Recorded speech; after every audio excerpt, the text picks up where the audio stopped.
Anderson. Mr. Mayor and council members, it's good to be with you again. I'd like to just give you a brief update on the project, a couple of upcoming decisions that I can give you the information on, but we are not looking for any decisions from you tonight, simply to give you the information that you need to make those future. So this is the widening project. It goes through Lehigh from 2300 West to I'm sorry, the map is a little bit off, to Redwood Road. We've changed that now. It goes all the way to Redwood Road, and I can show you why. It will widen it to a 5-lane roadway all the way from 2300 West across the bridge and into your city.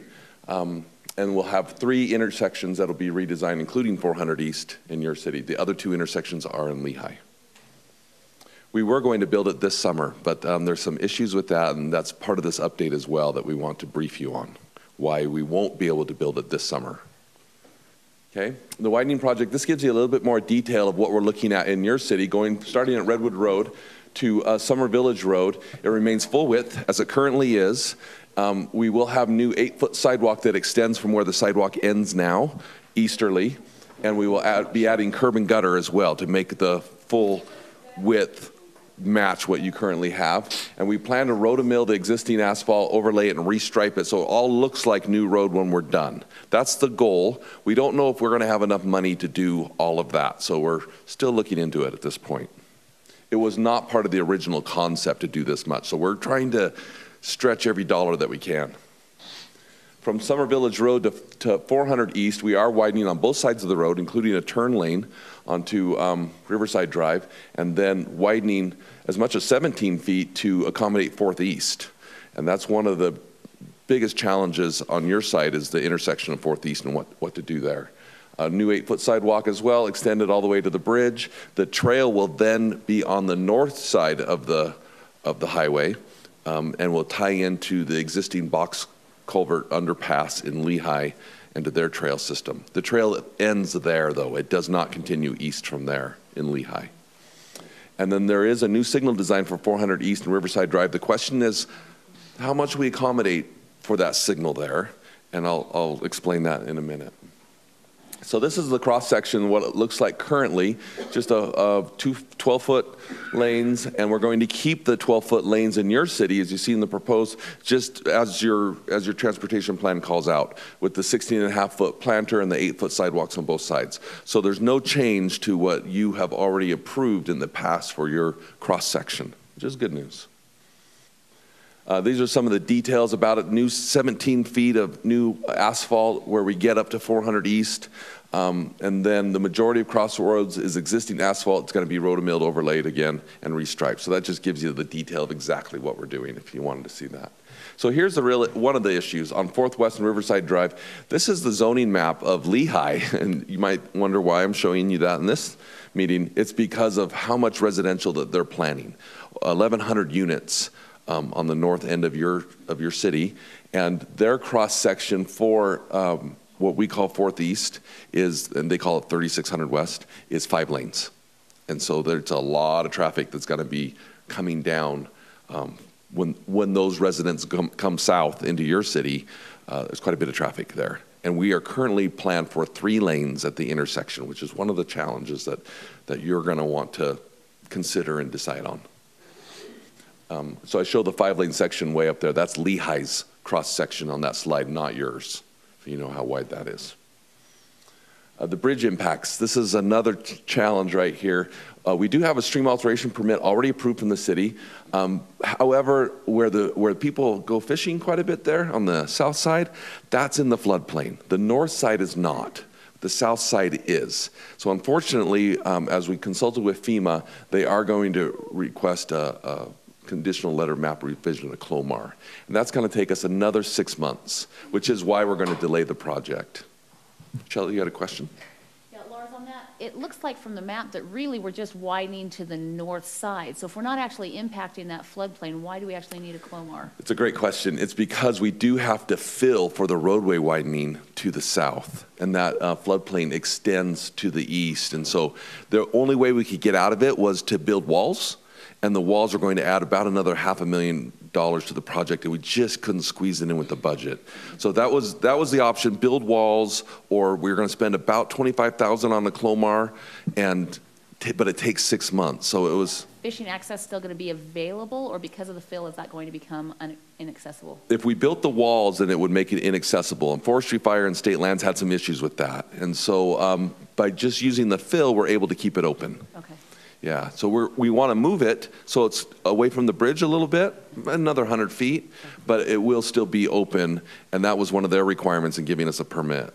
So, one of the other things I was just thinking of while I've got you is the 400 East Riverside Drive. It might be more simple just to call it Riverside Drive on the north side also, since it's only Riverside Drive in our city for a while and then goes into Lehigh. It would help with some of the naming and numbering issues as well. yeah, it's a great idea. So with the bridge construction, these are the two options we wanted to present, and we presented these to Lehigh City as well. And they are good with either option. They wanted to hear your thoughts first before they made a decision. Of course, the majority of the project is in Lehigh, but the bridge really impacts both cities. In particular, it impacts your city quite a bit. So option one, keep the bridge open during construction, move traffic back and forth. We have to demo the existing bridge after the first bridge is built in option one. It does cost an extra $250,000 and an extra 2 months in construction. We're being pretty conservative on that. Sometimes that might extend another extra 3 months in construction because of all the traffic control, moving cars back and forth. But it does keep it open. So there's definitely a good side to that. Option two, it makes it much quicker, 4 months, saves $250,000, easier on the contractor. You get more aggressive bids because they're able to close it and not have to do traffic control. But the downside is everyone has to go up to 2100 North or down to, south to Pioneer Crossing. It's a problem. So, Lars, can we expedite this conversation point? Sure. Is there anyone in support of closing the bridge? No. Closing an east-west corridor? I vote with the horses. Okay. Okay. Thank you for that feedback. We'll take that back and let them know. Good with either, then we're good. Yeah, their approach was it really doesn't impact. I mean, yeah. Well, it impacts the Lehigh residents who shop in our city. Yeah. But other than that, they really didn't have a strong opinion one way or another. They did want to hear from you, though. Yeah, exactly. So we'll be able to convey that back to them. Yep. They shop here, The one challenge with that, though, that we're so tight on budget, that $250,000 will probably mean that we have to cut back somewhere, and we don't know where. mulching of the road. Yeah, it could be. It could be in the roto-mill and overlay or something along those lines. You're right. Still can't close. Yeah. It's tough decisions. Especially when you're working on Pioneer Crossing right now. And 2100. Well, and this would be next year, but still, those are, yes. Well, you're telling me that Pioneer Crossing is going to be complete this year. We'll see about that. Yeah, exactly. I'm not saying that. I wouldn't put money on that. Nope, and I would agree. Okay. So if you're interested, there are some wetland impacts I was going to tell you about in case you asked, with the bridge and also with the roadway, but they're all in Lehigh. So Lehigh's taking full responsibility for these, doing the permit. They're the ones on the hook for the permit. Even though it's a combined project, they're the ones taking, because it's all in their city. So, and then they have the mitigation site, in case you're wondering. It's down by the Willows, and it's about 8 acres. And they're going to have to do the monitoring on that, the 5 years, the full gamut on that. So that's it. Any other questions about the project? Okay. Okay, thanks for your time. Okay, we have the discussion of a material panel for the public safety and court building.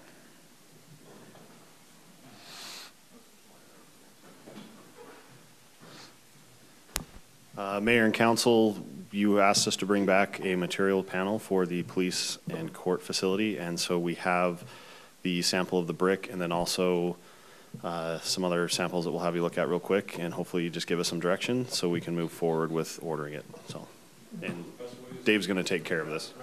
Sure. Okay, so on see the elevations on the screen there, the lighter, all the same.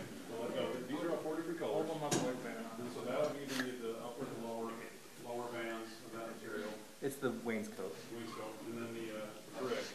Now, obviously, the brick, different dyes, whatever, so there's gonna be some different shades of red when the brick comes through, so kind of representative.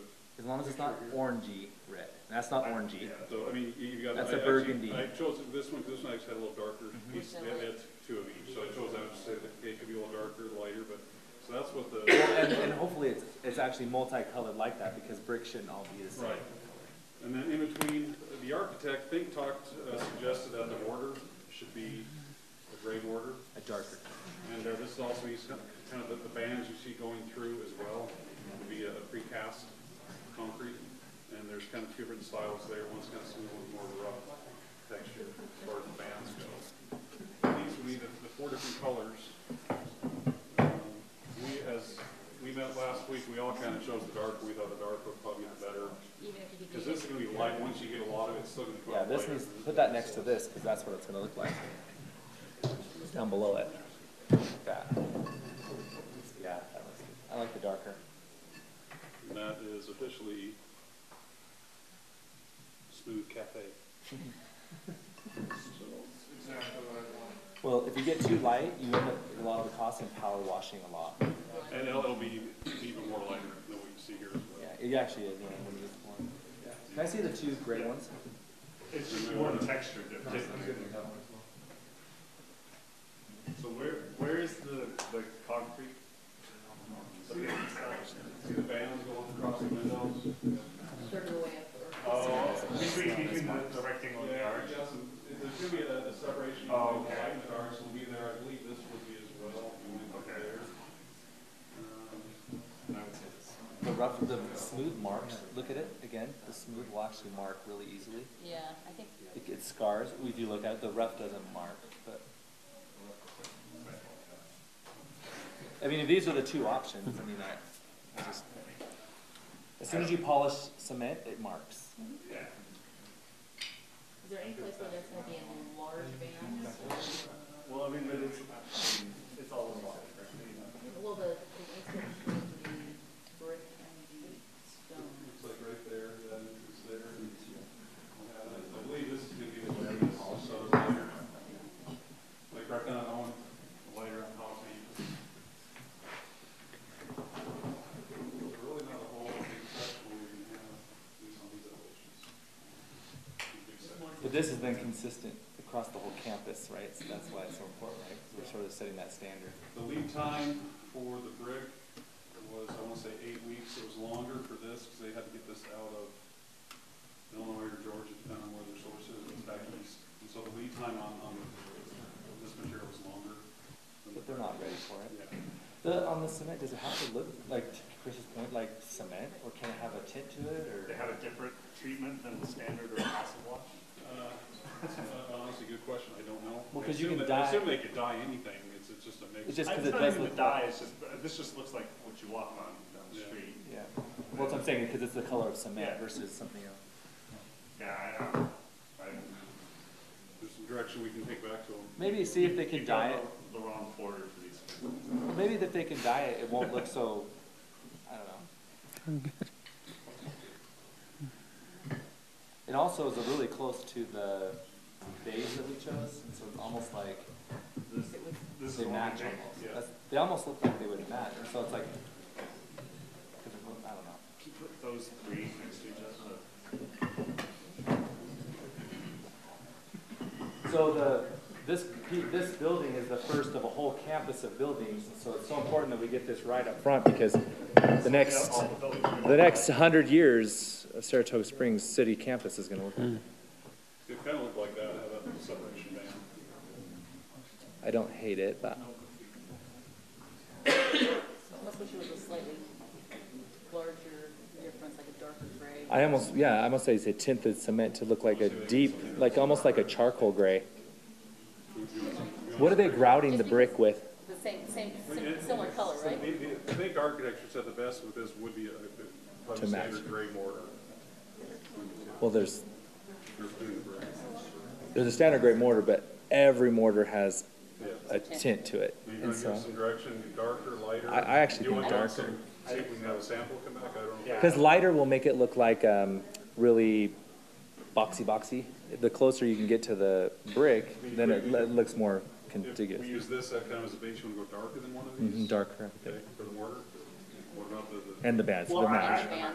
The mortar, I'm less concerned about if it's, I mean, if they need to match, that's fine, but I don't, that band, I think, is, I think it would make sense. And then just match it.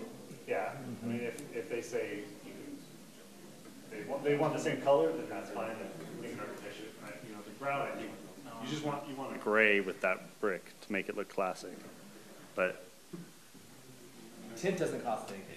yeah. We can bring back some to that other time. So what they're gonna do also, once we get something set, for the colors are actually gonna mock up the big board. Sure. Representation. We'll have And that we'll probably down, have so- the soffit color with it, maybe these are the soffit and all that. Okay, so. Those two are good, yeah. So these two here, we'll see what they got, something darker on the, And they can probably just take that and tint it.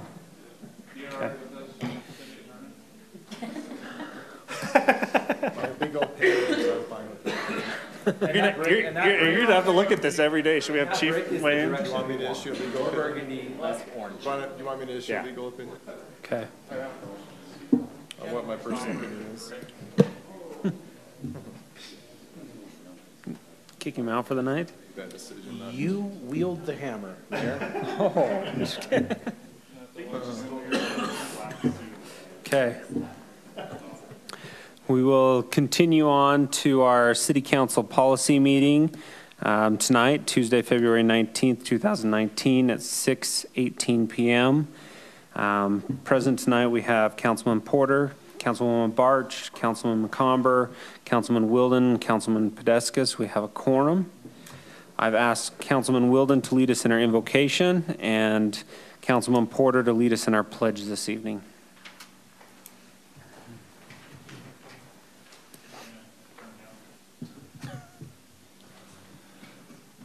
Our Father in heaven, we're grateful that we're able to be gathered here this evening as a council, and we're grateful to be presented with opportunities to plan for our community and be given the opportunity to make decisions to better our city and our neighborhoods for generations to come. And we ask thee to bless us with thy spirit, that we'll be able to be inspired to make good decisions that will benefit all. And these things we say in the name of thy Son, Jesus Christ. Amen. Will the audience please rise and join me in the Pledge of Allegiance? I pledge allegiance to the flag of the United States of America and to the republic for which it stands, one nation under God, indivisible, with liberty and justice for all.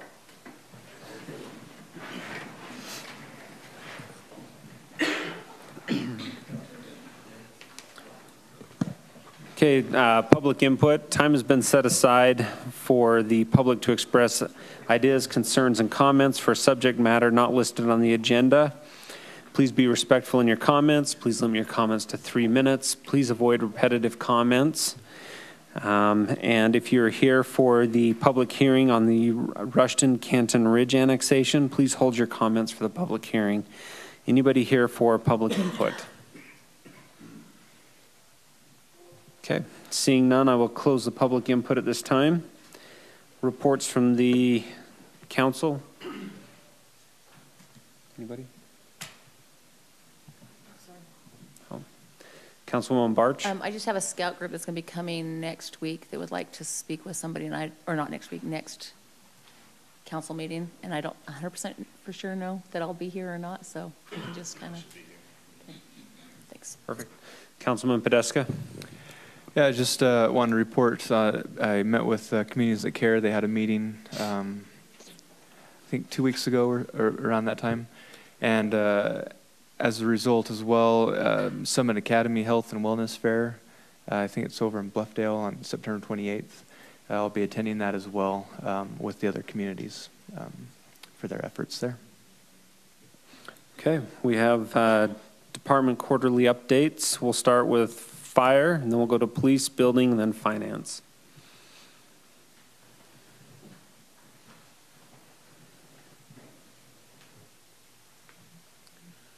Are we up, David? Mayor and Council, always happy to be here with you. Give you a quick Quarterly update. Not much has really changed since the last couple of times we've had the opportunity to share some dialogue. Wherever our city recorder sticks that stuff.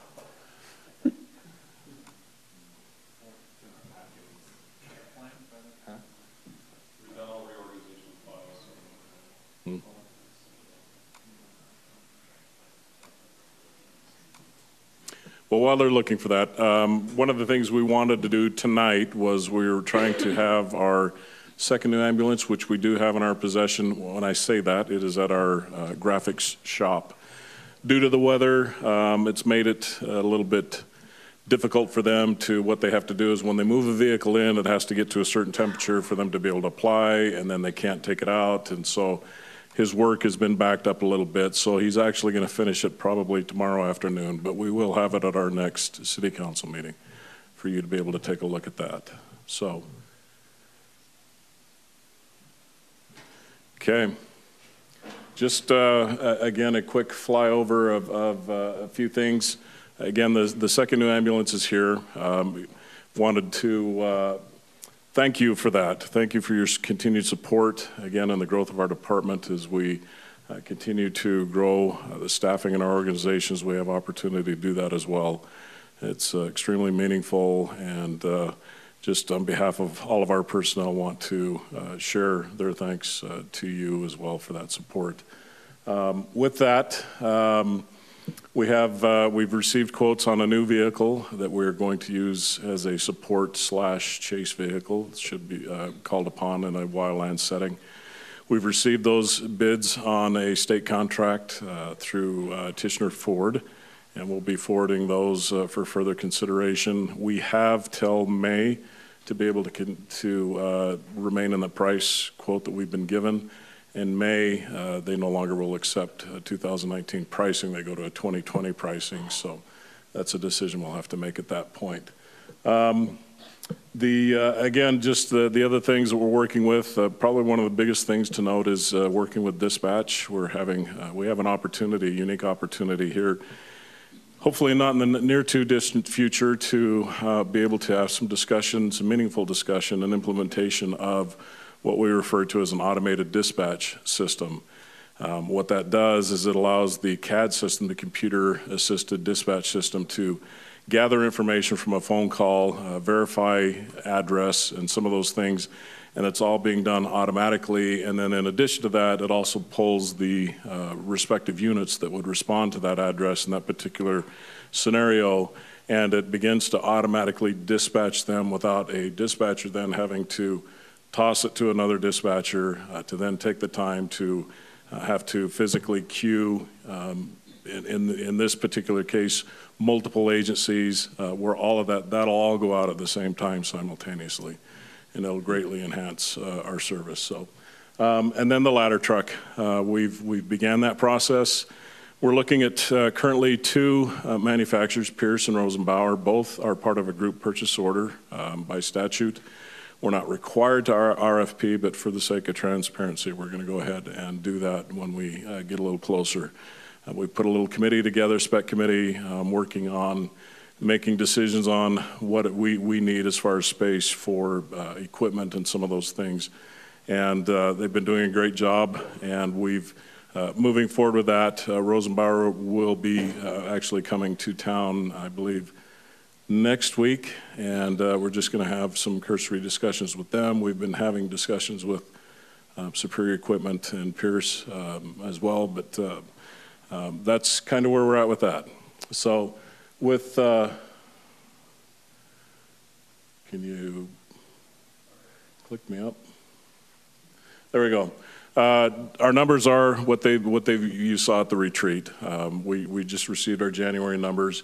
They consistently increase a little bit year after year, but those numbers aren't in this slide for you as we just received those. But those are again our kind of our not necessarily a heat map, although that is something I know that the police chief provided you at our council, and we really like that format. So we're going to be working on getting you that information as well. And that's it. Any questions for me? Councilman Podeska? Yeah, so not too familiar with the chase vehicle. Is that chase the ambulances? What is that used Just, for? it's basically it's the chase vehicle that would support a task force in a wildland setting that would carry some personal equipment and also have the ability to run back and forth in and out of a wilderness and community setting to chase parts, food, water, whatever the case may be. Hence the name. Okay, so. great. Okay, any other comments? Okay, thank you, Chief. Thank you.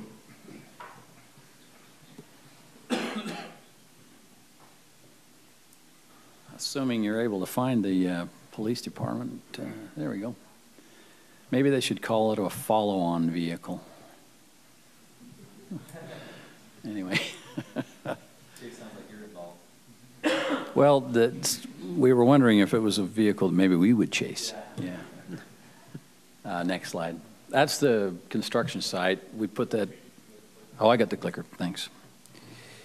So yeah, that's kind of a big item for us. This should go pretty quick, but some of the things you didn't have at the retreat just noted on here as far as some of our training and other activities, and I'll just highlight that every January we go to what I call the use of force simulator. It's focused on firearms, but there's also taser and other use of force concepts examined there. And it's not just a training event, but it's also kind of an examination of the officer's reaction to different levels of force. And happy to tell you that all of our officers did really, really well in the simulations. No issues discovered at all, so we can be happy about that fact. We do have one of the items under upcoming events that I didn't note there was our annual awards luncheon. You've all received an invitation, so we're hoping that you're able to attend that. But are there any questions on the activities or training? Okay, great. Nothing has changed from when we had this 6 weeks ago. I will tell you the numbers through today match pretty closely to what we've projected for 2019. So no surprises yet. January is not typically a very busy month for us, so that can change, and we'll monitor that as we go. But right now our projections for 2019 are holding pretty true with the actual numbers through today. And then all the information, I included it here so that any citizens present or those that might be watching on YouTube or those that might check the minutes on their own could have a look at this material. But this is essentially the same material that we had 6 weeks ago at the council retreat. Any questions on any of? So these are all the same. There's no changes to any of these. But we'll just put those up for just a second for anybody that's present. Take a look at those. And really kind of a bottom line for citizens that might be here watching, our growth is in numbers, in workload is pretty consistent with our population growth.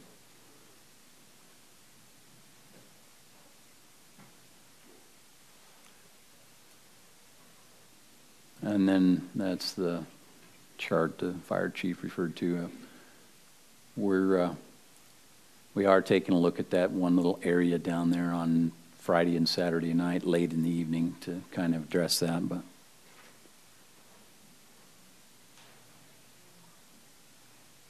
no change here. And these are pretty much the same ones we had at the retreat. Any questions on what we have here? Any comments or questions from the council? Okay. Okay, thank you. Okay, building department. Mayor and council, thanks again for the invite and the opportunity to stand in front of you and discuss our departments. As both chiefs have indicated, our presentations haven't changed a whole lot since last time that we met. The trends continue to show good growth and good progress in permit numbers. We've updated the 2019 for January to show the number of permits that we issued in January, which is still consistent with where we typically are. Got a lot of activity still going on. Inspections for January, the guys were extremely busy. Looks like, I think it's the highest month of inspection numbers that we've had since we've been tracking. So the guys are keeping up. They're doing a great job. Contractors are doing a great job. We just got a good bunch of people that are working and building in our city. We've added this slide here because there's been a little bit of discussion about the possibilities or maybe some future trends in residential unit numbers. Construction starting to slow down. So we put this chart together, and we'll continue to watch this throughout the year and in the upcoming years, so that we'll be able to hopefully keep an eye if we start to see a trend in residential numbers. This is a combination of multifamily and residential permits that we're issuing. And then the last slide, just the commercial projects that we have that we're working on right now that are active. Since we put this one together, we've had United Dance, we've got application in, doing reviews on that project, and Noodles and Company making some good progress on the plan review for that TI for that little project also. So people like mentioning that one. That's why I added that one up where it wasn't on the slide. Yeah, the Crumbles Cookies opened last week. They got in time for Valentine's, and I think they had a great day that day. And free cookies on the 15th, and they had a line. Any other questions or anything I can do for the council or you, Mayor? Councilwoman Barch? It's just one question, if you'll go back a slide on your residential units. Last year's January and February and even in March were extraordinarily high, it seems, especially the January. Was that, I mean, I know we had some pretty moderate weather last year. Is that because they could just keep going It may have been.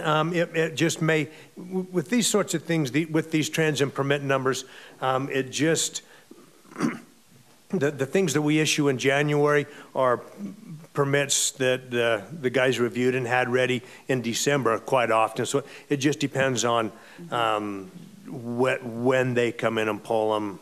I think that there's a lot of fluctuation that rolls between month to month. I think these are numbers that are probably better watched on a quarterly basis so we can get an average instead of. Also highly dependent, of course, on what happens in the planning department as we're doing new subdivisions and things like that. Correct. Yeah, and then also just a comment, not specifically for you, Mark, but for staff in general. Noodles and Company kind of fell through the crack. We didn't hear about that until magically it was in our business licenses and openings. So that would be things like that. If we can, when they come in for application for TIs, that would be awesome if we could hear about that. And that application came in the end of last week. So it is a brand new application. It is a brand new application. So it's not one that has been sitting and surprised everybody. It was okay. Just yeah, it surprised us too. Yeah. So it's not as far along then as I thought it was by what I was hearing. Yeah, we've got a plan review complete, and we're in communication with responses. Okay. They've built enough of them that the plan review is pretty clean. They understand what they're doing. Okay, perfect. Thanks. Okay, thank you. Councilman Podeska? Yeah, it's, so on the slide previous to this one. Yeah, perfect. So I'm seeing, so this slide and the slide before was showing the number of permits issued. I don't see a huge increase to then, like what's the 2,500 inspections in January coming from? It could be from back as far as, into October of this year or of last year for permits where we issued 109 permits. Those buildings may be now rolling into the process where they're ready for four-way inspections and weather barrier inspections, insulation inspections. So we may be, the 2,400 inspections in January is probably reflecting the progress of those permits that we issued. Just happened all hit at once? Okay. Yeah. Okay. One of the important indicators on that is that typically Mark and his team are inspecting the next business day if they get their inspection request in by 5 o'clock. 5 o'clock, well, the next Then we do the physical inspection the next day. And it's phenomenal, and they do a great job with that, and we're keeping up with the permits. And so ultimately, it's really dictated by them calling in. It's not something that we really have much control over, but we do respond, and we've got staff that can keep up with and handle those requests. You know, you have to. You can't afford to do it any other way, or else it'll just compound. You just get farther and farther behind. So you just, and that's the service they expect. They like to stay working too. So. But not every city gets a one-day turnaround, and even cities that don't grow at our rate, they don't do a one-day turnaround. You guys have got some good building inspectors. We do. And a good director. We've seen this city grow from its infancy. Yes, sir. We have. Yes, sir. Any other comments? Okay, thank you. Thank you. Finance. Fun stuff. I don't think it's that fun right now. Before I get started on the financial second quarter update, I want to update you a little bit about the finance department. We've been working on the budget. We almost have it balanced, the general fund, and we'll probably be bringing it to you for the tentative budget on March 19th to be presented to you. You guys have gotten a little bit of a taste of it at the retreat, so you kind of know what's going on there.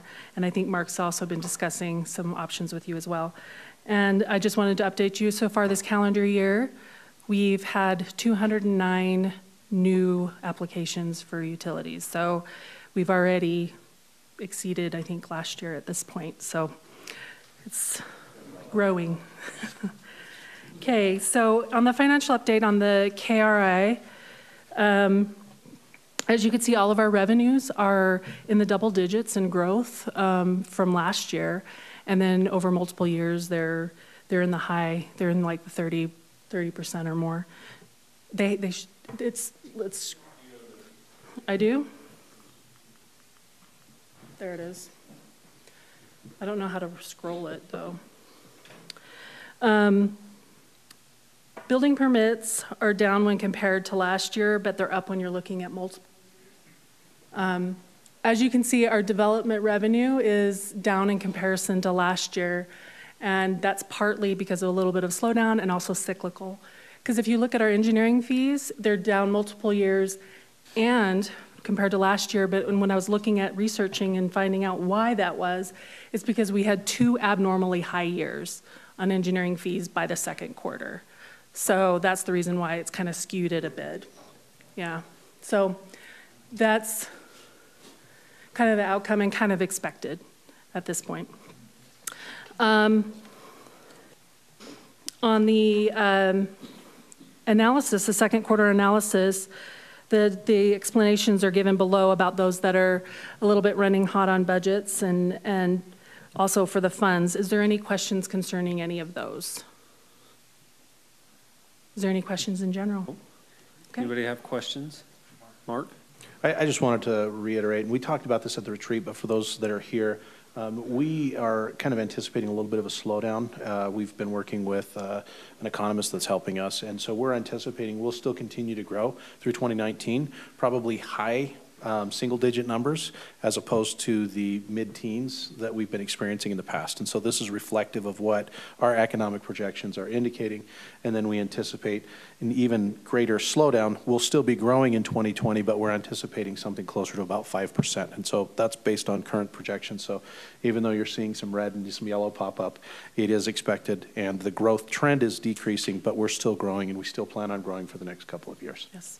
Councilman McComber. Thank you, Mayor. I have a quick question. So this economist, are they familiar with the LDS culture and when the temple starts being built? That has he looked at other cities like Brigham City, others that saw huge amounts of growth when those buildings started going in?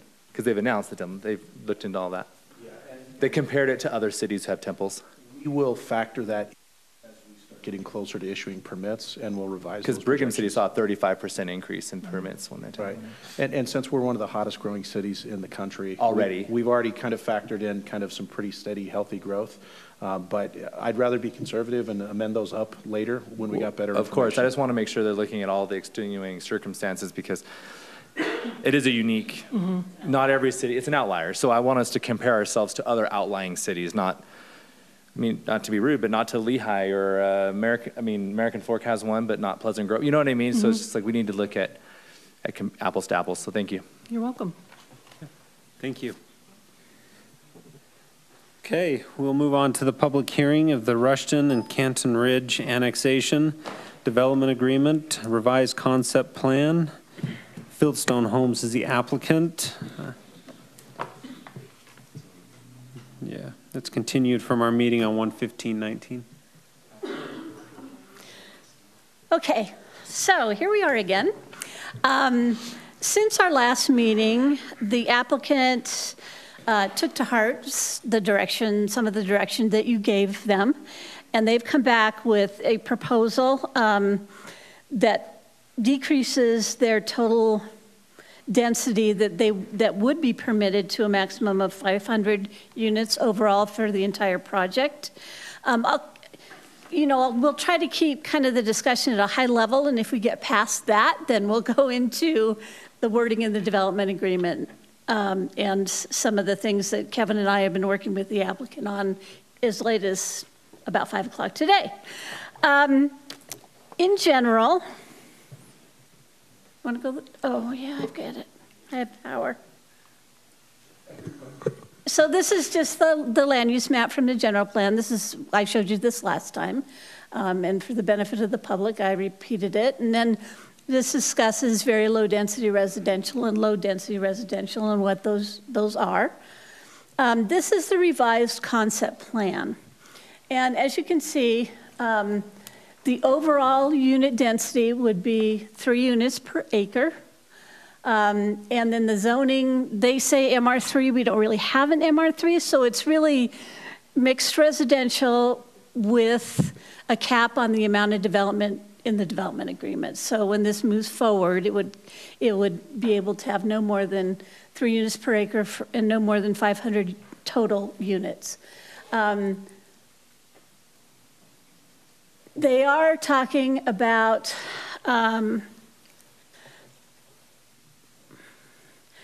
so there are 2 ways to look at the 500 units. It's either, you look at it with the road right-of-way for Foothill Boulevard or without. And we had discussed some options with them about, if they want to go ahead and move forward quickly and they don't have money to buy, the city doesn't, UDOT doesn't have money to buy the corridor, that we would consider a transfer of units from the corridor into the rest of the project. They have decided, and they are working with UDOT, to pursue UDOT's purchase of the property. And so the revised development agreement that they sent to us basically takes out the option for transfer altogether and just indicates that the property should be purchased by UDOT and that they've therefore, the units that were on that 25 acres goes away. So is in your staff report, I talk about 425 acres versus, yeah, I'm sorry, 425 units versus 500 units per acre. And that's where it splits. So the things, we've gone back and forth on a couple drafts of the most recent development agreement. There's one version that was in your packet, and we've worked out a little bit different version a little bit today. And the main issues to discuss include the density and the overall density. Is that something that you're comfortable with? Specific language on the Foothill Boulevard corridor.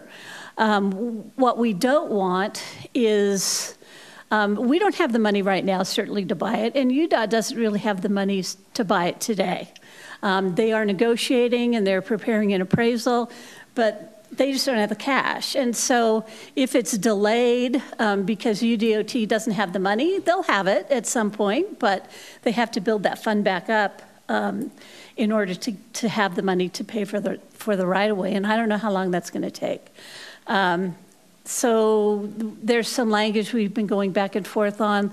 The real concern is we don't want to commit ourselves and then have a requirement that we purchase the property because we approved an annexation agreement this way and right to serve, and that we have said that we will serve them and that it's an identified transportation corridor, but the purchase cannot happen in a real short-term way. So Kevin added some language, and if we get to that, we will talk further about it.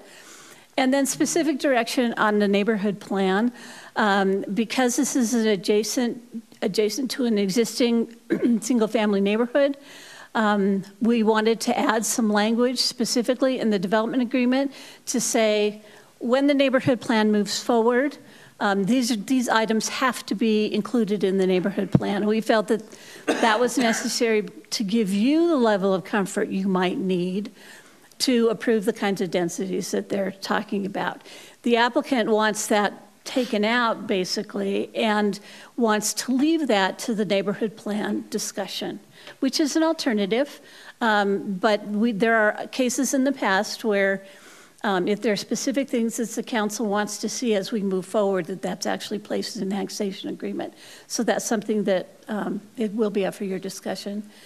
This is the general plan land use density map that I showed you last time. It's just basic numbers based upon the general plan and the acreages. The proposed density that's now proposed talks about the acreage of the corridor being subtracted from the land use for density calculation. So that would be 141 acres plus or minus.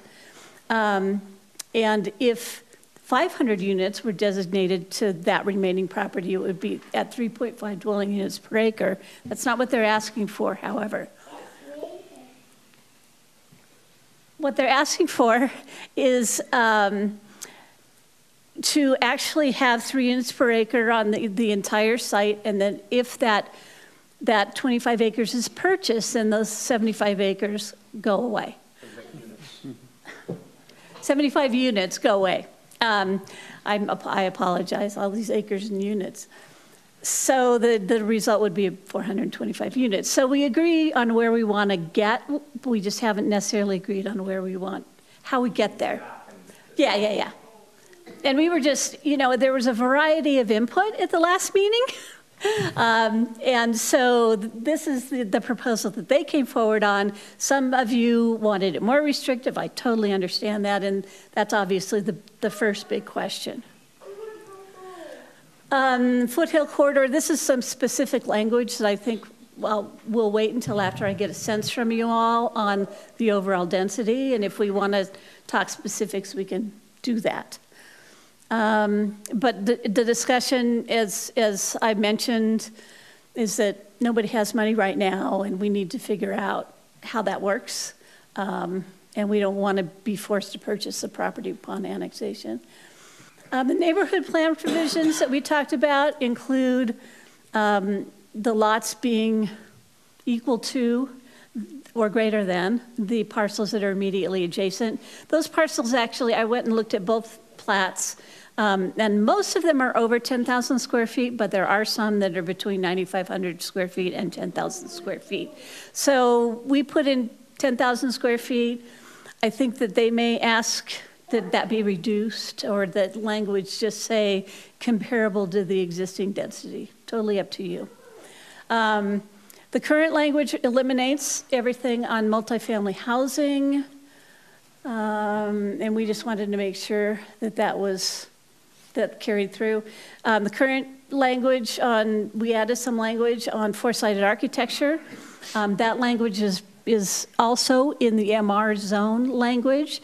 So the applicant feels that it's unnecessary here.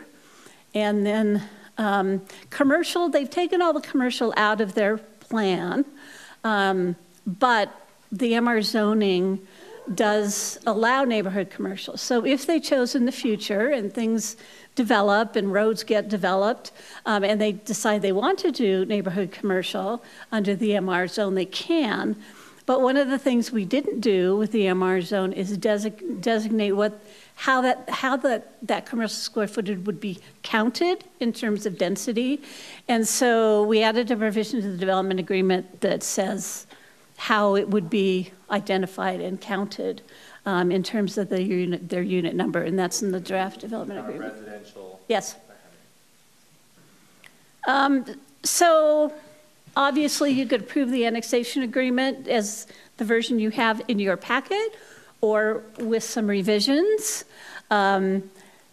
You could approve the annexation agreement with, some changes if you wish. You could also give direction to staff and the developer if you want us to come in with a revised agreement that says something different. And then, of course, you could deny the application. So what I'd like to do is Kevin and I have been working together, and he will chime in and add some of his information. But I think the most important thing to talk about first probably is the overall density and how you feel about that and whether we're close. Do you have anything? Yeah, I think we're at the point, this is kind of a general broad discussion, and of course there's a public hearing as well. We're still negotiating terms. We were still negotiating terms this afternoon. We have not been able to send you the final version of it, but I think it'd be helpful for staff to get some general direction, and Nora hit on some of the major topics. I think that the actual agreement that's adopted will have to be approved at a later date that incorporates some of those specifics. One other thing to add to the discussion about the future purchase by UDOT of the Foothill Boulevard area. We're not only concerned with potentially increasing the value of the property right now and making it more difficult for UDOT to purchase, but there's also severance damages that are a big part of the process of eminent domain. Right now, there would be limited severance damages because the property is in agricultural status. By approving density on the project, potentially you're increasing not only the fair market value, but also the severance damages, which is part of the acquisition price that UDOT would have to pay. So we had requested that we put some language in there in the development agreement, assuming you do go ahead and grant density on the Foothill Boulevard area, that they shall not seek severance damages from UDOT if UDOT has to purchase that property. That was a staff recommendation, and that was the latest draft that was sent. And we also addressed those other points that Nora mentioned. So on that note, we met with UDOT last week and talked with them about several projects, and really the next big acquisition that UDOT has queued up after a few things that are in line right now is really how do we go about preserving the Foothill Boulevard corridor. Excuse me. And so one of the things that we've agreed with them is to try and keep the costs down. And so obviously, the applicant might say, hey, let us work that deal out with UDOT. What do you care? Well, we do care because it limits our future buying potential throughout the rest of the community. And by granting density and by putting an entitlement on it that basically raises the price, it impacts all the taxpayers. And so while we agree that there's separate negotiations and things like that, our earlier draft included language that did not vest density on that Mountain View corridor. We understand, they've asked for something different. That's part of the art, if you would, of us trying to figure out what kind of a deal is going to work. And so we realize that there's a lot of moving parts to this, and just please keep that in mind. We are having active conversations, and we're going to continue to work with UDOT for the entire Foothill Boulevard corridor, basically from Pony Express to the south. Many of our residents have expressed a desire for us to try and get that parallel road built. We have that as something that's a priority. It's going to take years to acquire all of that right of way. This is certainly a very important part of that. So certainly there's all kinds of things to consider, but please be aware that this is a much larger global issue, and it's not just this property. It's many other properties that go throughout this area. Russell Skews is here representing Fieldstone Homes and the Russians. So I don't know, Russell, if you wanted to. Sure. Do you have anything you want to add? Thank you. I guess in summary, we've amended our plan as defined, which is what we talked about at our last meeting, that we were willing to go down to that 3 units to the acre. Our plan depicts the MR zoning with a blended density of 3 dwelling units per acre, with 500 units over that 166 acres. I think, we received this draft. We had a discussion this afternoon, at about 1 o'clock. We received this draft at 5:21 tonight on our way over. So having the ability to go through the entire document, I have to say it's very short notice to get through everything. But what I can say is that, that some of the items that are in there that I'm concerned about, when I discussed about the neighborhood plan, it's not that we want everything to come out. I think that there just needs to be some clarification on some of those points, because part of the MR zoning, part of the city code is in the process is going through that neighborhood plan. So that neighborhood plan is going to come before the citizens, it's going to come before staff, it's going to come before planning commission, and then ultimately it comes before the city council to be reviewed and approved. So there is a higher level that is going to get done. To try to put numbers to that was kind of concerning as it related to that, and that was really my only concern. I can pull it up right here because I was not able to print it off. So part of in the agreement, the way that it's stated that was added, that a neighborhood plan shall be required per the regulations in the MR zone and city regulations, which shall establish the location and configuration of the density and uses. The neighborhood plan shall comply with the following conditions and meet all current city regulations in effect at the time a complete application is filed, which is we are in the process of preparing a plan on our portion today. First, lots. Well, let me go back to the original that we had and where my concerns were. So it said, lots on the east boundary of the property shall consist of single-family units only. We are fine with that. We have no problem with doing single-family adjacent to that eastern border. And be no smaller than 10,000 square feet in size so as to blend in with the neighborhoods to the east. Well, when we were looking at some of those lots were less than 10,000 square feet. So we're buffering from what was previously planned there, which was a Mountain View corridor, has been shifted. We've taken that burden upon ourselves to shift that corridor. And so my thought is when we plan this, we would do comparable. It's something that was comparable, something like 8,000 to 9,000 square feet. And then as we get closer to the corridor, that's something that we've had discussions from day one, was that the corridor was where we were going to put the density. So as the previous plan came into be, that we would actually take and have similar density to that, and as we got closer to the corridor, we would have smaller lots. And that is even stated in B, which it says, no multifamily or attached units shall be allowed east of the Foothill Boulevard. We completely agree with that. We don't have a problem with that. Smaller single-family lots, as small as, well, we don't really know how small that we're not planning to go small in this area. We understand that the adjacent property is 3 units to the acre. Our previous plan before this one, and I think we all have to remember that this is a blended, it's 3 units to the acre overall on the entire site, and it's a blended density. And so as we move closer to the corridor, that density is going to increase. So when we were looking at this area, we were looking somewhere between 3.5 to 4 units to the acre, no more. Probably no more than 3.5 is what we're looking at.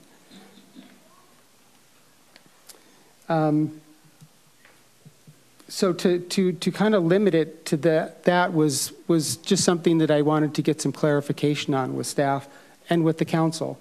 The four-sided architecture has been removed, and we're fine with the neighborhood commercial in there as well. We have no problem with that.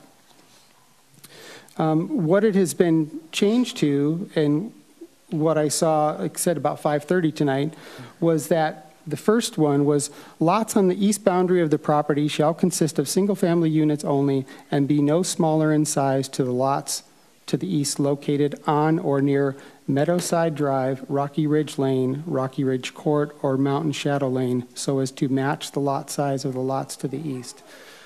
I don't think we have a problem with that, but I haven't had the opportunity to go through and look each lot to say that what is the size. So if we were somewhere between 8,000 and 9,000 square feet, that's something that we would be comfortable with. If it was like 9,000 square feet, but we would leave that up to you.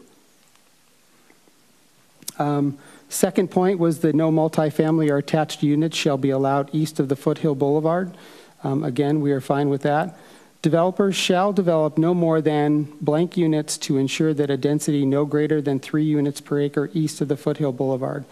I guess I just wanted clarification on that because that was something that was new, because we had always discussed that it was going to be somewhere between the 3.5 dwelling units per acre in that area. We do say that we were going to match adjacent to that, but as again, we get closer to the corridor, the lots would then get a little bit smaller. And we're fine with the last one about the neighborhood commercial. I guess the next one, which was Kevin brought up earlier on, which is, I guess we're concerned from the city's perspective of limiting our ability and our right to negotiate for just compensation with UDOT as far as severance damages go. That's a concern for us, and I know that it's also a concern for the Rushton family. So I think with those comments that I have, we would listen to your comments. Okay, Mark. If I could, again, some of these are very specific contract negotiation terms. Some of them are things that we got from the last meeting. By all means, we want to hold a public hearing, get the comments from the residents, and let them weigh in. A couple of points, though, is in earlier drafts, we were proposing that there would be no vested density on the Mountain View corridor. That changed in a late draft that we saw late last week. Again, there was some debate amongst us, staff and the applicant, as to whether this would be ready for tonight. We realized that there's some moving parts here, so we realized that there's some things that are not fully read. But we want to make sure and get your feedback built in. We want to make sure we understand your issues, and certainly once we hear from the residents, we'd love to kind of hone in on more of your comments. So, Mark, on the 25 acres for the Mountain View corridor preservation, I get where Fieldstone's saying just compensation on it. Sure. Especially if UDOT's going to take 7 or 8 years and they've got to have the carrying cost of the land. Mm-hmm. Have we reached out to MAG? Yes, absolutely. MAG was in that meeting. What's MAG's thoughts on using the corridor preservation fund? Absolutely. But again, what we don't want to do is vest this property and have them turn around and submit an application that triggers us having to purchase that land that moment. We want to be able to work with them. UDOT and MAG are both in agreement with us. This is a very important purchase. We want to work with the applicant, and we want to have that flexibility. What we don't want to do is tie our hands in such a way that we have to then approve an application or actually go into a takings. And so when Nora was talking earlier, I thought we were asking them to bear the carrying costs for 5 to 10 years. We are trying to line up funding. It's probably, there's a few projects here in the city that are a higher priority, so this would probably fall 3rd or 4th on the list. And so we appreciate their desire to move forward, but there's other properties that are strategically much more important, that are under much further development, and that frankly we've got to nail down in order to secure our right-of-way even to Pony Express. And so again, we want to work with the applicant. They've been good partners. We appreciate the effort that they're making, but fundamentally there are some late changes that are taking place here. From a staff perspective, as the city manager, I'm not ready to recommend that you approve this agreement tonight. Obviously, they've just had a chance to look at it late this afternoon. So from that standpoint, we're not ready, and I would not recommend that you move forward with the development agreement tonight. So I think that there's still some pieces, but I do think once we have the public hearing, we need to get some clarification and nail down some of these points. Again, last time we were here, we heard some of the council say, yeah, we'd be okay with certain densities here, and we heard others say, no, we're not. And so we want to poll the council and make sure that we get that number nailed down. We want to make sure that we're building this agreement so that it ties to what the council wants and basically what the expectations that have been made and presented to you as the residents and things. So again, that's kind of where we're at with this. We've got several questions that we're going to want to work through, but at this time I would say unless you have specific questions, maybe we move forward with public hearing and then address those concerns. Okay. Russell, do you have anything to add before we move to the public hearing? No. Nora, did you have something to add before we move to the, okay. We will move to the public hearing. For those who are here for the public hearing, please be respectful in your comments. Please try to avoid repetitive comments. We have a timer here for 3 minutes. Dave, are you okay? When you come up, if you'd please state your name and address for the record so we can have your comments on record here as part of the city council minutes. I will open up the mic to public hearing.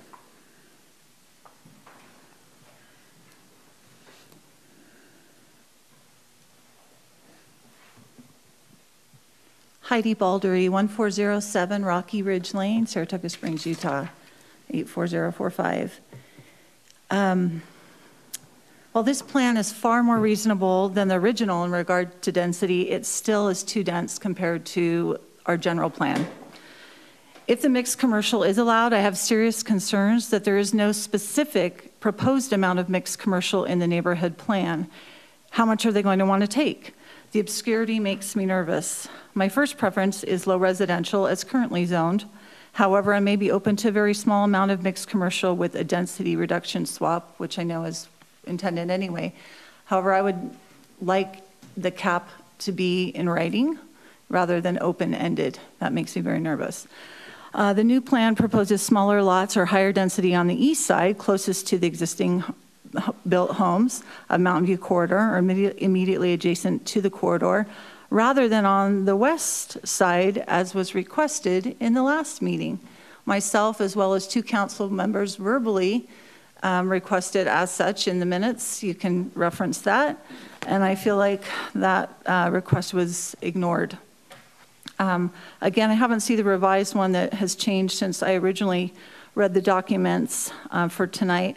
But the original ones that I read, the proposal of 6,000 square feet instead of the surrounding 10,000 square or around 10,000 square foot acre lots is too dense.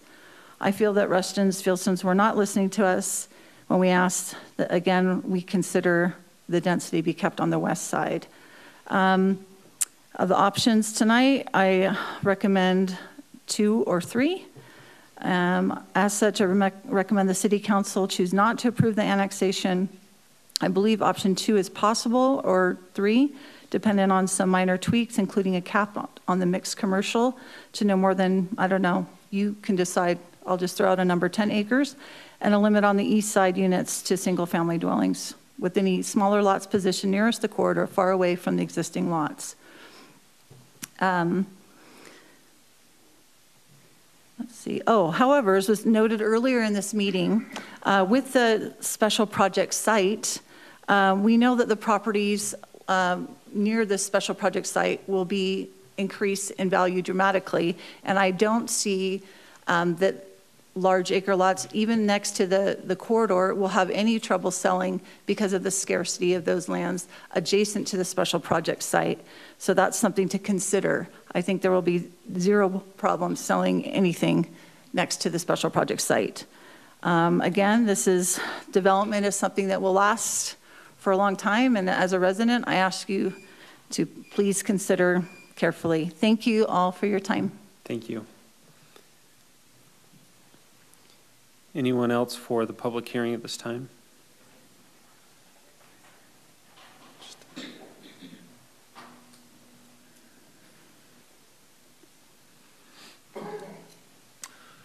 Matthias Nieposch, 1388 Meadowcrest Way. How are you today? I just had one comment. I haven't gotten too much involved in this, is when they talk about the east side, and they're talking about as we get closer to the corridor, that they would reduce the density. I think it's important to know exactly at what point that would happen, because later on, as they start building, saying, well, yeah, halfway through, we thought it was already closer to the corridor.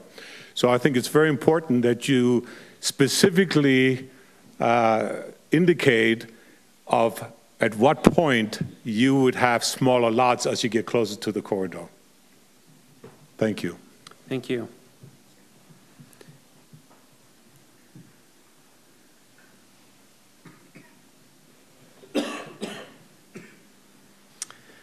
Hi, my name is Daniel Shelley, 1284 South Regal View Drive. I'm in the Saratoga Hills and Benches neighborhood there. I'm really concerned about the traffic impact of adding 400 some odd units without the Mountain View corridor there yet. I mean, I understand that's going to show up eventually, but if that doesn't show up for 5-7 years, I mean, today the Saratoga Hills neighborhood is really kind of struggling with traffic going down Grandview Boulevard, especially next to that school.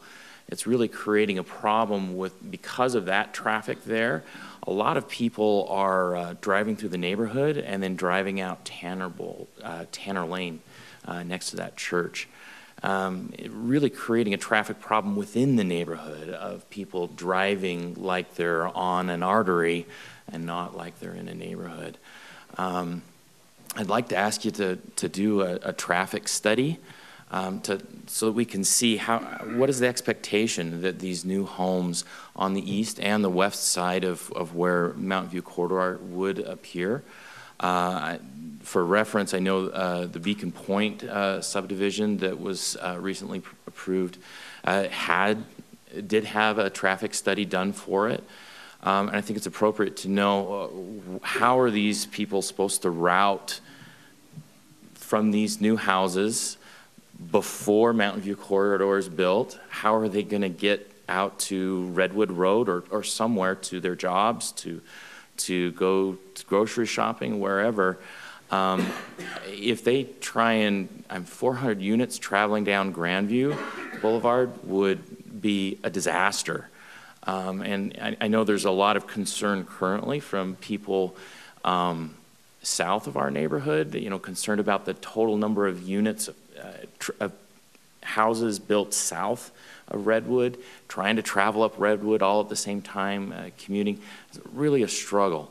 I'd like to see a solution in place before we start building more houses to the west of a neighborhood that really wasn't designed to have lots of traffic going through it. Thank you.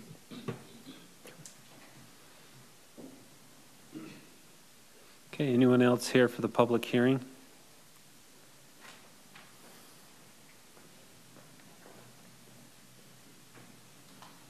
Good evening. My name is Barbara Thomas. I live at 5351 Woodledge Avenue in West Valley City. I'm representing the Rushton family. We reviewed the density that has been agreed to. We have talked about the corridor as it goes through, a corridor that has been in flex for many years. You realize that it was farther to the east and then it continued farther to the west and so, to the point where it's cutting this property as it sits. So it already makes it a difficult piece of property to develop, whereas before it was a very simple, big open piece. You don't often get pieces that big that are ready for development. The agreement that came that said that you're concerned about the fact that you may end up on the hook for purchasing the property for the corridor. I've not ever seen a city be on the hook for a corridor like this. We have agreed to preserve that property, and that sits there. That means it is in reserve for when you purchase that property. It may be a year, it may be 7 years. That may have something to do with the development as it goes. The interesting thing that you see is as parcels develop like this, UDOT sits there and they go, you know what, if we're going to buy this property, we need to do it now because it's going to become more expensive.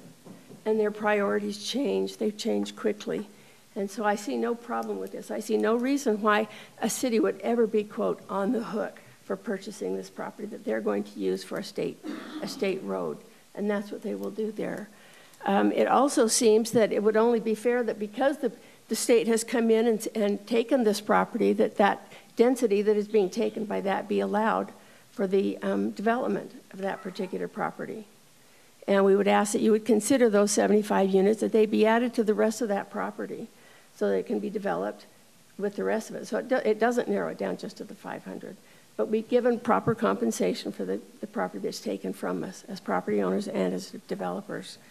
Let's see. Those are the two things that I had. If you have any questions, thank you. Any other comments for the public hearing?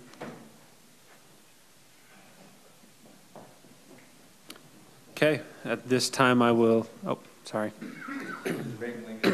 Yes. Whit Morris, thank you. 1483 South Rocky Ridge Lane.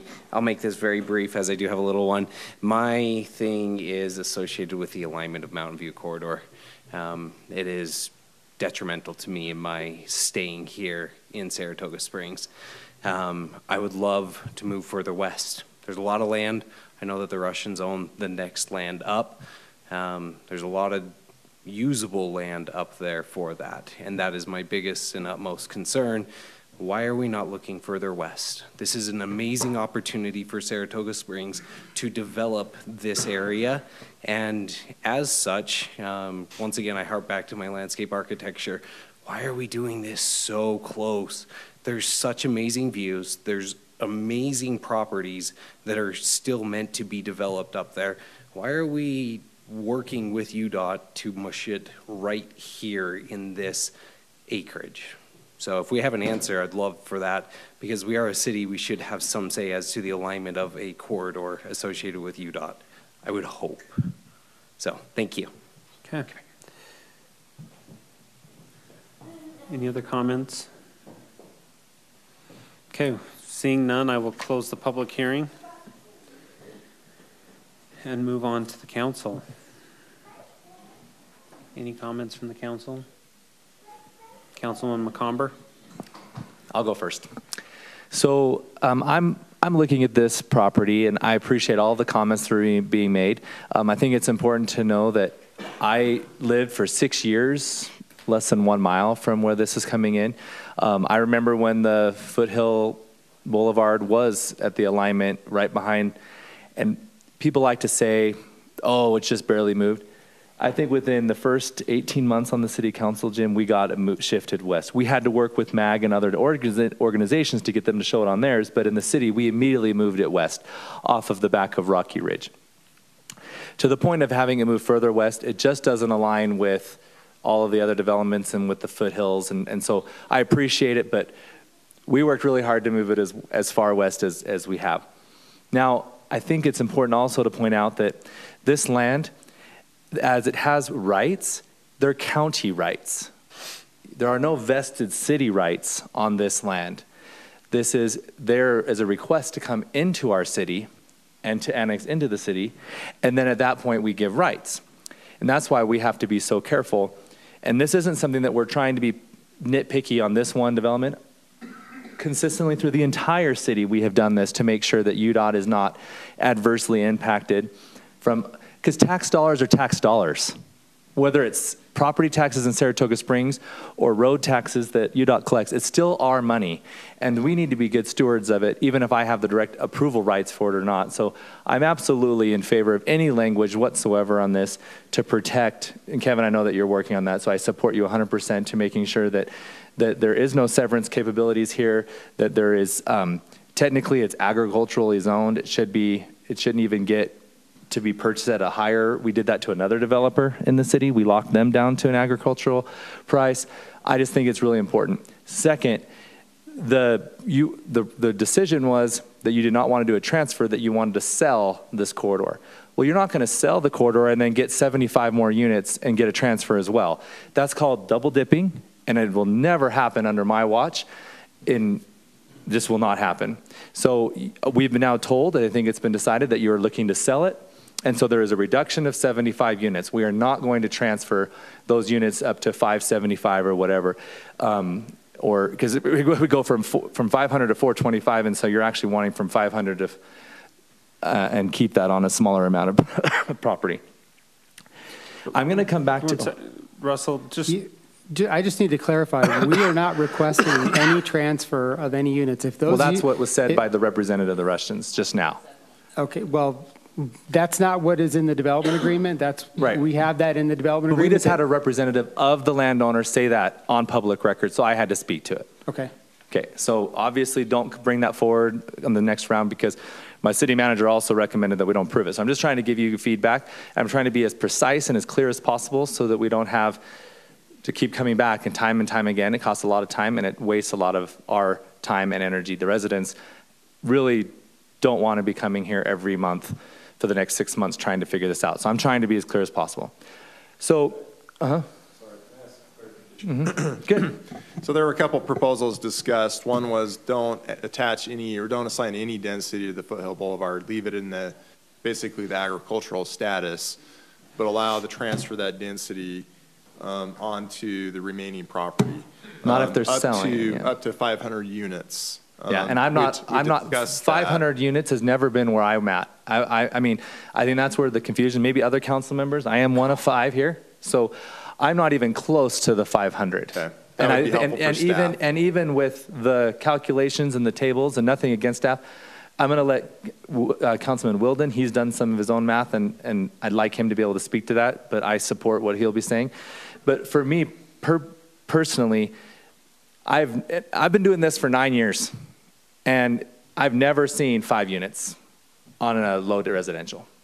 It just doesn't happen. With open space, roads, and all the other requirements, you're lucky if you squeeze out 3, 3.1, 2.5 is mostly what you see. And so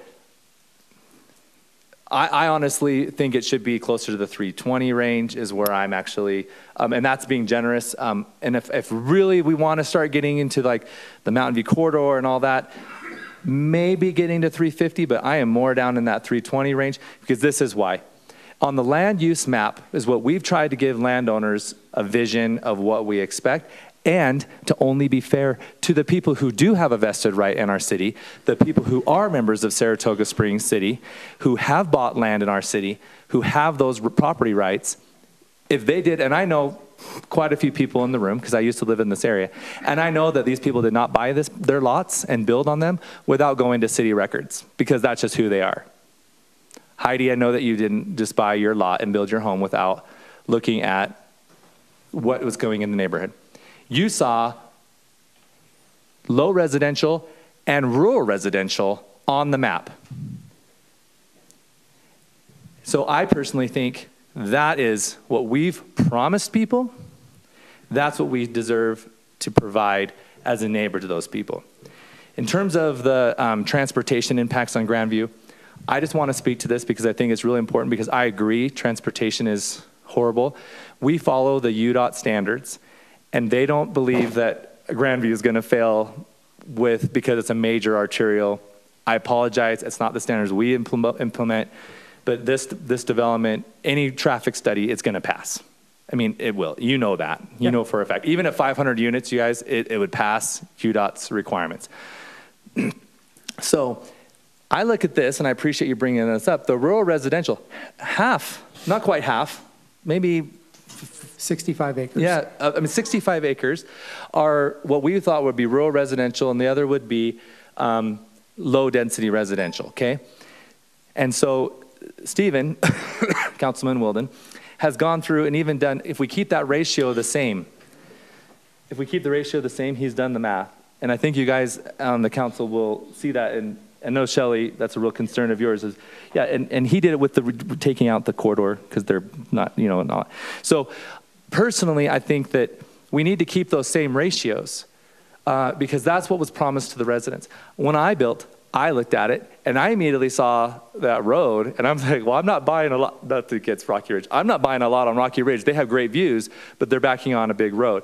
When I decided a year and a half later to run for city council, I thought, maybe we can move that. And Mayor Miller, Councilman Miller at the time, we were like, let's push for this and see if we can't move it west. To the gentleman's point, we can. Right now is the time to push it west, which we did. And so I think, and then, sorry, I had one last point that wasn't really brought up in the conversation is the city has some right of way and there was going to be a transfer. The comment was made that that land is not developable, which doesn't make sense to me because it's actually, and I've taken my kids up there, it's actually more developable than some of the other land in this property. And so I think it's important to understand that that is absolutely a very fair trade, if not a really good trade for that. Now, my last point, a lot of conversation has been made about the east side, and I really appreciated the comment about where's that demarcation of when the lots can get smaller. I will say it right now, adjacent to Mountain View Corridor. Literally, their property line has to back onto UDOT property then they can have the reduction in the lot size. Everything else has to be the larger on the east side. On the west side, again, adjacent, and then rural residential as you go up, because rural residential actually gives you more buffer away from the road. Last point, there is no multifamily housing in this Hills and Benches neighborhood. We fought really hard, as I did, Mayor Miller over the years has, and the rest of this council has fought to keep out multifamily housing next to the elementary school and other parts. Why are we looking to ever have any kind of high density here when we've been working so hard to have it not be in anywhere else in the Hills and Benches area? And even excuse me, I've been fighting cold. The Beacon Point area, their higher density is down much lower. Up around the special project, they're single family units. So again, I would like to keep that consistent, and if anything, going to a lower residential, that rural residential. So my personal number is probably closer to the 315, 320, but I'm willing to look at some compromise because of the fact that there's a freeway going through. But again, those lot sizes need to stay at least in the 6,000, 7,000 range. And then even those other ones, I know you maybe found a couple who are like 9,000 or 95 because it's Rocky Ridge for a reason, because the lots are really unique and very confusing and tricky. So some of it is, their lot is, it's unique because of the landscape that they have. But I think we take an average of all the lots in the area, and I bet you it's going to come in at least 9,500, and so there should be no lot less than 9,500. That, to me, it's the easiest. Just take an average of maybe the 2 streets, 3 streets next to it, and then figure out what that minimum is. Yes? And that's why we were proposing the 10,000, because there is room for some reductions of that lot size. And I think you've been very clear that you would allow for even potentially greater reductions than, say to a 9,000 square foot lot along the corridor itself, but adjacent to the homes, you'd want it closer to that 10,000. Yeah, it needs to be as close to, and I don't care if it's even 500 more than the adjacent homes. I mean, this is a request to come into the city. We need to do it right. Adjacent, on the corridor, and then, you guys, we keep talking about this Mountain View Corridor Freeway. This is probably going to be called Foothill Boulevard here. It won't be a freeway, and it is no bigger than Redwood Road at the 5 lanes. It's the 2 lanes each way with the thing down the middle? No. Are they doing the frontage roads down here too? It's a over 400-foot right-of-way. Frontage roads to Grandview Boulevard. Okay. Well, frontage roads actually gives you more buffer from the road. I'm just getting at the fact that people in this area have built homes literally way closer to a road that's busy. The road still speed isn't going to be more than 50, 55 miles an hour, like Redwood Road. They've built homes, no multifamily homes along Redwood Road in this area. Why would we have any problem building single-family homes next to this road as well, and with frontage roads that even makes it, you're even off the main road even more. So I think I'm trying to be as clear as possible. If there's any confusion and you're having the conversations, feel free to give me a call. I'm happy to voice my opinion some more, but but I'm just saying that this is not new business. I've been aware of this area for 9 years, and I have been fully aware of what this has had in terms of any kind of vested rights, and fully aware of this road being moved west at least within the last 7 years. So I'll end it with that. Thank you. Thank you, Mayor. Turn the time back over. I guess David's got his hand, but can I ask a couple clarifications on your comments? And then I wanted to point out a couple things too, if that's all right, Mayor. Yes. So the first, the version that's in the packet allows the option of either 425 units outside of the Foothill Boulevard or 500 units outside the Foothill Boulevard. One version is 75 units in the Foothill Boulevard or none. Yeah, and I think those numbers are too high. If you really do the math on this, it's too high because of the rural residential. It seems like that just disappeared. That's fine. That's my concern. So some clarifications, the 500 units, if it's outside the Foothill Boulevard, that's 3.5 units an acre. Right, that's not even an option. 425 is 3 units an acre. And that's still not an option, because I want the rural residential. That's fine, that's what we're looking for. And then, or at least feedback. Yeah. And then another clarification, this is limited to single-family units. We did clarify that in the development agreement. Yeah, and I did see that here today. I just want to make it very clear. Okay. And I'm talking, when I'm saying adjacent to the corridor too, I'm not talking 2.5-foot side yards with the 5-foot. We're going to make sure that there's actual side yards, actual lots. We're not going to pull not to be rude, what Lehigh's done in along 2100. You guys see them. Those townhomes are like, it's ugly. They're single units, but they look like multifamily units because they're so close together. So I just don't want to even get into that. And I don't get, I mean, you brought up, I don't get why the mixed residential zone at all. Why can't this be just our low residential zoning? And we could come back and rezone if they come back and want a commercial. I'm never going to stop a developer from putting a neighborhood commercial. I'll tell you that right now. If it makes sense and they want to do it and they believe they can make money, because I get a lot more money as a city having a little coffee shop on a corner or a little donut place or whatever than a single family home. And we do. And there's need down south. I mean, look how busy the Maverick is. They're more busy at the grocery store than the gas station. If you notice that, it's sort of funny, the food area. But yeah, and then you had a question, I think? Yeah, it was brought up several times, so I just looked on the maps here. As far as the lots on Rocky Ridge, it's been brought up, match the size. Looking at the plat, all those lots are 0.22 to 0.23 and above, so you're looking at 9580 to 1018 as far as the square footage goes of those lots that are on the west side of Rocky Ridge. So plenty.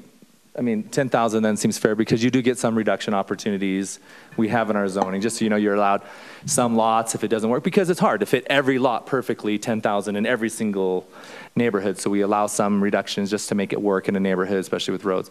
And then lastly, again, roads and parks aren't even included, open space and roads. My concern is this: if you say 500 or 425 or whatever, then even after open space and the roads come in, they're still going to jam in 425 because now they have a vested right to that. Very concerned about that. I think it should be really what is possible in a development, and I really think it's going to be I mean, again, I've been doing this for 9 years. I think it's going to be between 320 and 350 at the most. So thank you. Mayor, okay. Councilwoman Barch. Thank you, Mayor. So again, just with the comparables, as I went through, every single one of those lots along Rocky Ridge on both sides of the road is at least 10,000 square feet. They're all at least 0.22. So comparables are 10,000 and up. I actually am going to disagree a little bit with Councilman McComber. I don't think there should be a reduction up against Mountain View Corridor, Foothill Boulevard. And by the way, I think we should start calling it Mountain View Corridor, not Foothill Boulevard, because at that point it does have the two frontage roads. Yeah, if it's still that, and it confused me. Yeah, exactly. That being said, 10,000 square feet buffers a road a lot better than a smaller lot. So I would trying to be in that area, I would prefer to just see it. I mean, honestly, why not just zone at the R1 10,000 in that area, especially? I am in agreement with Councilman McComber. I'm not sold on the mixed residential in this area, and I think maybe we weren't clear enough last time. Like Councilman Conver said, the rural residential seems to have completely disappeared. When I was talking about, I can understand 3 units to the acre overall, I was talking on the low density residential, not the rural residential. We've completely lost our rural residential. The reason why the larger lots are up at the top of the benches is because of topography, because you're getting away from those super flat lot areas. Larger lots lend themselves to those slopes. So I want to see those larger lots. That's what's on our general plan. So we're missing that. As far as the neighborhood commercial, I totally understand the nerves that come along with not knowing how much commercial is going to be in an area. Something that, like Councilman McComber said, I totally agree. I wouldn't stop somebody from coming in and wanting to do a commercial in the appropriate place. I think that that's great, and that helps the city, it helps the neighborhood residents. I do worry about not having any in the plan to start with, because you want to kind of warn the incoming residents of what's going to be in the area. But that being said, I wouldn't mind if we went back and changed some of that, and that would go through the proper processes of zone changes and things like that. So it would make sense anyway, unless we did the mixed residential. But I don't see a purpose in the mixed residential here. I think we should just be doing the zones as they are. I am when I did the numbers before, and I said this last meeting, and I'll say it again, when I did the numbers I came up with were 366 units maxed out. That's where we were at if we looked at the low density and the rural residential. So to come in and see, yes, it's down a lot from the 950 that was originally requested, but to see 500 is still higher than I'm willing to go on this. Those are my main comments. Most of them have been mentioned by Councilman McComber, so I'm not going to go much more into that. I'm definitely wouldn't be passing this tonight. There's no way. Having received new information on the day of is just not something that we're willing to pass. It doesn't make any sense to do that for either the applicant or for us as city council members to make wise and proper decisions. So for sure that wouldn't be happening. As to whether I decide to table it or just deny it depends on what kind of the rest of the council members want to do, I think. But right now, as it stands, there's no way I'm approving it as it is. So. Okay, Councilman Wilden. I set you up. I know. You talked up my math skills here, and You're a banker. well, I think Councilwoman Barge kind of already talked about it. When we remove that 25 acres, we're basically presuming that all of it's coming out of the low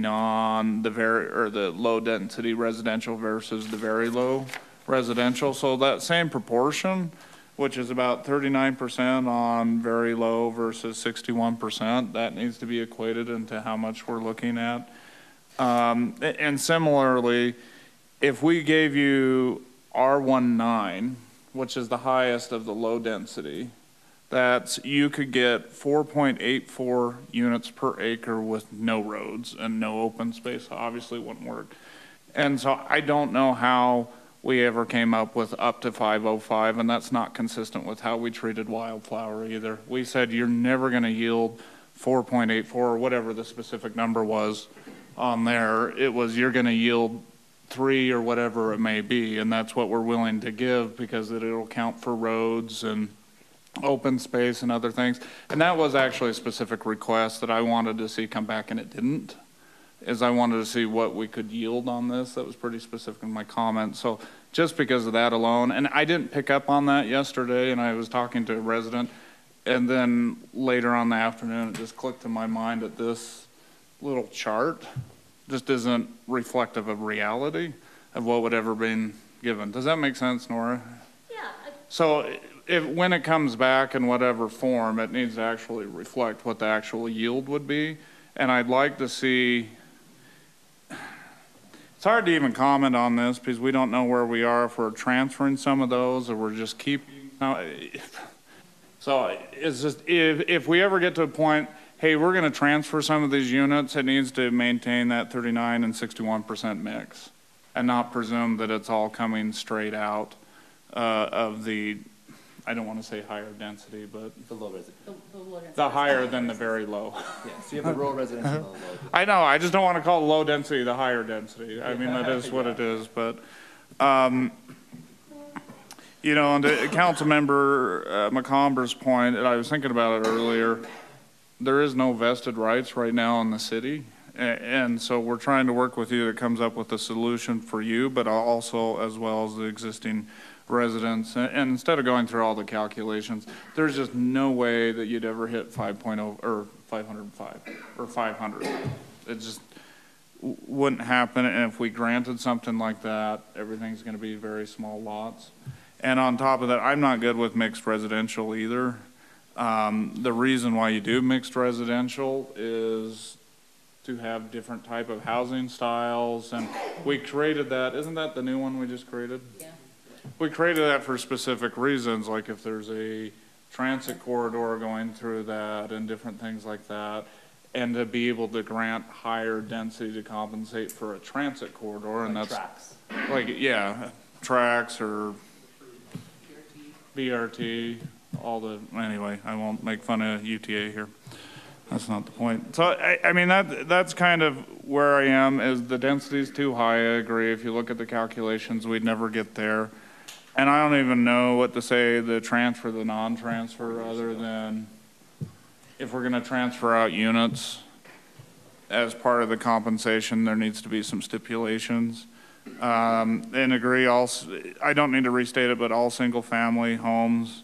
Honestly, for 3 units per acre and it's not mixed residential, I don't think there needs to be any multifamily in the entire project, especially if we're not transferring anything out. So I think we can get it done. It's just we're getting closer, but we're not there. As far as I don't want to keep tabling it and tabling it and tabling it because that's a nightmare for the residents. If we were to table it, I'd maybe be okay one more time, but if it came through a next rendition and we weren't ready to go then, it'd be a denial for the residents because then we're eating up a lot of staff time, which causes us to absorb a lot of fees for the specific project. Yep. So that's it, Mayor. Okay. Councilman Podeska. I'm not going to rehash everything that's been said. I agree with a lot of it, especially with so in my previous comments, I was good with R1-10. That was 3 units to acre. And that was specifically for the eastern portion on the eastern side of Mountain View Corridor. And then when previous discussions when we're talking about moving density, it was always on the west side. And so back again in my minutes, it was a 3 units to the acre period on the western side to match in there. I've liked the comments about the overall density that we haven't granted maxes. We've always zoned and allowed for the for that ability for the roads and open space to come in and it's adjusted accordingly. So I'd hate to give maximums to cause confusion and later denials or just ongoing reiterations of this project, trying to hit that maximum when that's not our intent. And I also don't agree with the MR zone. It's not needed, in my opinion, it's not needed in this area. I'm in favor of commercial where it's needed. I agree with Councilwoman Bartsch on if it can be in the notes sooner than later, that's the better for the residents to know. And yeah, I also really enjoyed that comment from the resident that was talking about having designating when those would change in lot size as it gets closer to the Mountain View corridor. So it's not ambiguous. And yeah, preserving the rural residential. That was zoned or put in the land use well before I was on the council, and I think it needs to be honored. It's been there for years. Other than that, that's all my notes. Okay, Councilman Porter. All right. So, again, a lot of this has been discussed. I agree that this isn't ready for passage tonight. And I would tend to agree with the sentiment that one more time is probably it. And then we just need to start, if the applicant decides after that to continue the process, we probably would just have to start from scratch so we can capture that cost.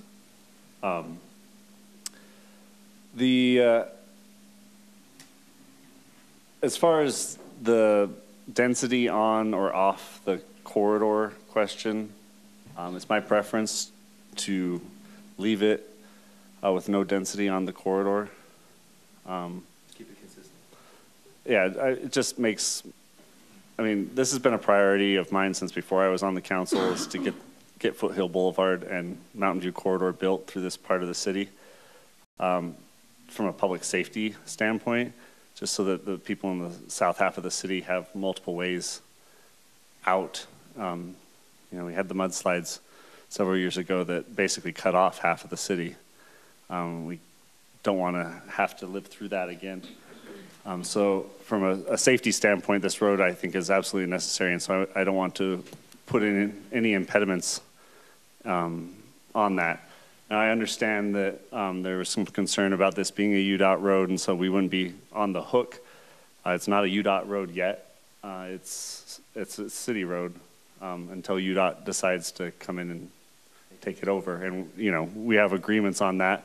But at this point, if we have to purchase that land because there's density on it, it is the city that's going to bear that entire cost, at least in the near term. So as far as the density question, I agree with what's already been said, that the 500 number is much too high. I think that, you know, there were multiple numbers thrown around. I'm willing for some consideration, because I'm asking the density to be transferred off of that roadway. I might be willing to go above the 366 that was mentioned, but not terribly much more. So, can I ask a point of clarification? Yeah. To Councilman Podeska's comment, shouldn't we just zone it and let the zoning, you know what I mean? Instead of saying you have 370, right, and just let the open space and the roads and everything come in and they get what they get. And if it's 370 and they really can get 370 or 380, whatever. I'd be okay with that. All right. Because I thought that made a lot of sense. So you know, in my original discussions and in last meeting, I think there was some I understood why they were asking for the mixed residential zone at the time, but that's become, as we've looked at this and as the densities have become more clear where this property needs to be at, it's less of a fit. And so I would be comfortable just zoning the whole thing R110 or whatever, or, you know, whatever we can come to an agreement on. And then letting the normal development process work its way out, where the roads and the parks and everything come in and they're able to develop the number of lots they're able to develop under that zone. So, but yeah, I would prefer to leave the corridor as an ag zone, if that's the route we decide to go. I don't want us to have.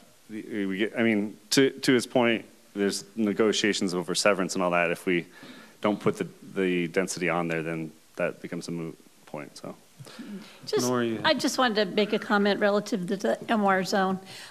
You know, when we started this process, they were thinking a whole lot more density, right. And so they wanted a lot of flexibility with configurations. Right. So now that we're down to significantly lower densities, it makes less sense, but I think they still want it because they still want the opportunity perhaps to do some multifamily on the west side of the Mountain View corridor. Hear that? He's shaking his head. No, and I don't know where it's been missed, but we've tried to be crystal clear. All single family. All single family. We're not talking multifamily. We haven't talked about multifamily. And so that keeps getting thrown out there. We're not asking for multifamily. On any of it. We're not asking to transfer any density off of the corridor into there. So yeah, it makes less sense. Yeah.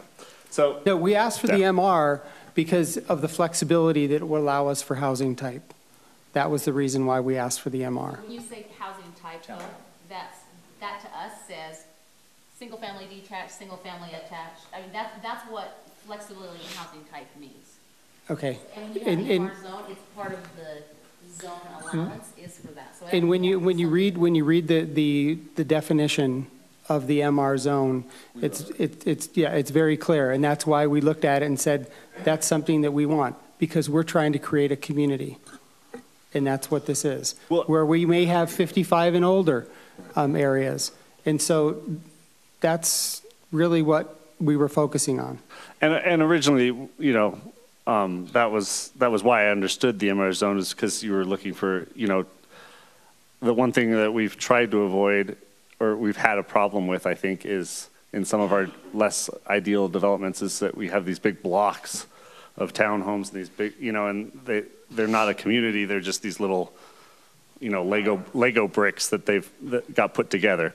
So we wanted to try and avoid that, and that made sense. But I think as the discussion has continued, I think that,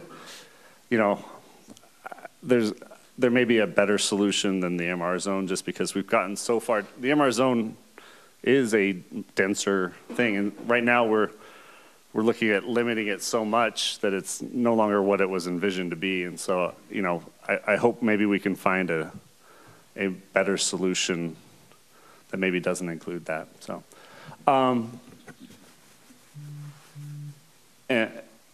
yeah. Are there any things I didn't touch on that staff wants my explicit opinion on? By all means, keep going. No, I think that we do have maybe some fundamental questions that I'd really like to understand as soon as you're done and kind of wrap it up, and maybe that might give you a little bit more. I think we've heard pretty loud and clear. One of the things that I would like to maybe take a step back on, in Nora's chart, she shows 2.5 units to the acre up to 5 units to the acre in the low or the higher density zone as far as her table goes. I'd love to kind of get your perspective on that, because if you show 101 acres times 3 units to the acre, that would be 303. And some of you have said if you can get that yield, great. Others of you have said no. We've seen an R3 get something like 2.5 units to the acre, typically in the yield. With the MR zone, it allows the applicant to get a little creative to try and get up to that 3 units to the yield. Ultimately, I'd like to know kind of what your number is for that, and for us as staff, it's a very interesting question. I'm hearing 370. No, I was 320. 350, but 350. Okay, so again, that's just a clarification that we would love to have before the night's up. So we're showing 101 acres of the higher density, or and then 65 at the low. I think that's pretty consistent. I was just looking at an overlay of the Mountain View corridor along this property, and 100% of that 25 acres falls on the higher density property. So none of it would be, I think Stephen, I know Stephen was looking at that, but from, just an overlay map, the corridor itself. Yeah, so it's falling in the higher density section? Yeah. So then the number should even be lower. If we maintain the ratio, it would be because then we'd be right. Some of the lower density, but if it's in the higher density, it should be in the higher density. Right. And so that, again, that's just kind of the, okay. Okay. That's why 425 is 3. So again, on the acreage itself, what would be the council's number for the low density residential on this chart? 2.5, 3. Where are you at? You're looking for units per acre? I'm looking for units per acre so that we know the number that we're trying to hit. We think the applicant would. To Councilman Wilden and Councilwoman Barsis, we were looking for a yield that we've seen historically. I mean, it's hard for me to give a units to the acre if I don't know what generally. I don't want to give them a goal. Right. It needs to be, here's the zone, and get what you can get legally within that zone. And we've seen that that's about 2.5, and if you're really good, 2.75. I think the best I ever saw was like 2.9. And it was flat, no hills, nothing. Completely square. Completely square, and they got like 2.9. That was our equivalent of 110, right? Or It was an R3. R3 was So for the 25 acres for the corridor, I'm hearing ag zone. Is that consistent amongst the council? That's my feeling. Well, and I think that we need to remember, there would be a road there that they would have to build for their development anyway. We're just upsizing it. We're upsizing it, right? So, I mean, when you're looking at those density transfers are coming off of the expanded area, not off of the road that they would have to do anyway. So to be fair to the applicant, some of our early conversations included, okay, there's going to be, like if we took a Redwood Road cross-section, there would be 30 feet of open space on each side of the road, which would equal some acreage that would count towards their open space for trails and things like that. There's those kinds of things that we've kind of talked about a little bit back and forth that we would be looking in this cross-section anyway, but would then let them meet kind of some of their open space requirements. We've discussed with the applicant, and again, we don't have it nailed down, we have some property from the previous corridor alignment that would make sense to go into this. Obviously, it's probably not an acre for acre trade, but we would like to work with them on some of those types of things. Why wouldn't it be an acre for acre trade, Mark? Because some of it may not be usable. It's a wedge, kind of a funky wedge-shaped piece, and let's theoretically say 2 acres of it is not buildable because of its unique nature or size. Your detention basin. Something like that for recreation or something, or detention basin, that's the uphill side, so probably not that, but we'd be looking to try and do some of those kinds of things. What I'm hearing you say is maybe bring that back in and be creative to try and get the yield that they're looking for as part of some of those land trades. Again, there's 2 different property owners, so there's obviously, some details we'd have to work through. Russell, what information do you need from the council after this evening? I think we have that information. Okay. Nora, is there anything that you need? Okay. Okay. I just wanted to add a comment. I appreciate, this is my neighborhood. The residents that have stopped me on the street or during worship services to talk to me, either pray for me, curse me, or pray, whatever. But I appreciate the residents who've taken the time to call me and stop by my house on this. I would like to see when we come back, Mark, with that agreement, the value of the land. I mean, we keep throwing around all this stuff, but what is it we're trying to buy out? What is it we expect MAG to come in with the Corridor Preservation Fund? What's the dollars to it? Whatever the mix is, what's the dollars? This is for a council. I think that's one of the things we need to know with that, and I don't really have anything to dispute other than Wilden's math skills, so. Okay. You had something. I was going to say, just a clarification. I do have one concern. You talked about just wanting to flat zone and not, what they can get, That kind of causes the applicant to have to do 2 different plans, one without any road at all, and we want to make sure that road is in there. So I guess I just am concerned that if we just say just a flat zone across it, then it makes it so that we may not be really truly preserving that corridor. To his point, we would leave the corridor as that, and we'd zone the rest of the property. Okay. The corridor stays. But what they could get on that land without the road is higher than what they could get on that. They're not asking to transfer densities. Because they're selling it. If it were to stay at the R3 zone is I believe what their ask was. Is that correct, Russell? R110. The R110. We need to start using the new ones. have to use the R110, sorry. Confusing for everybody else when we go back and forth between the old and new. So yeah, and I believe that if it were just the straight 25 acres, that was what their ask was, that it be that 75 units that they would be reimbursed for from UDOT. So that's their ask.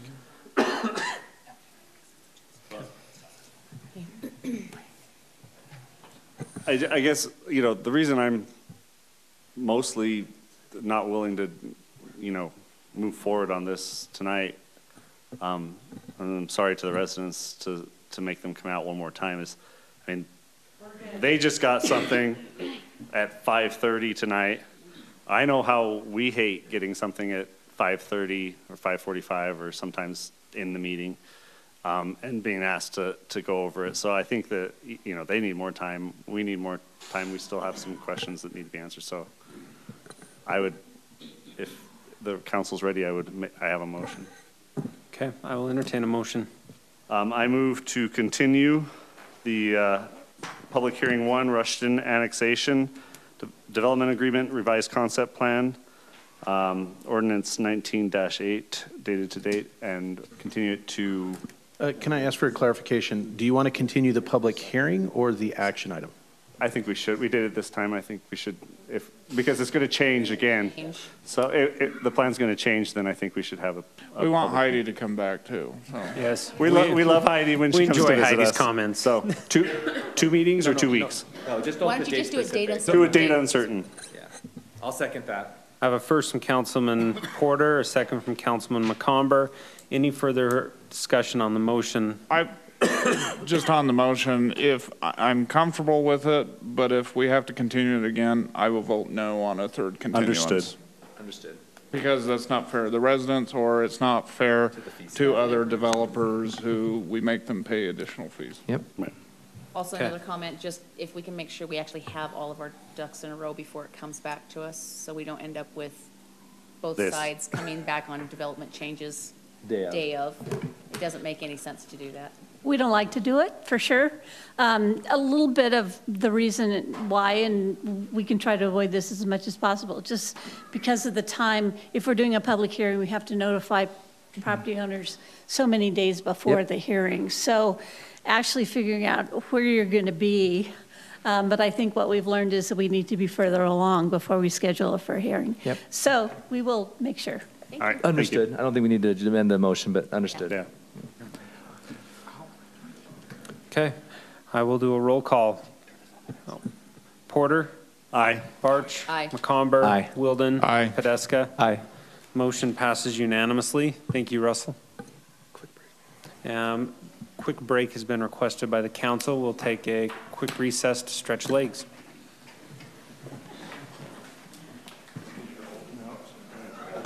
$45 years old, I can't sleep that long anymore. Yeah, that's it.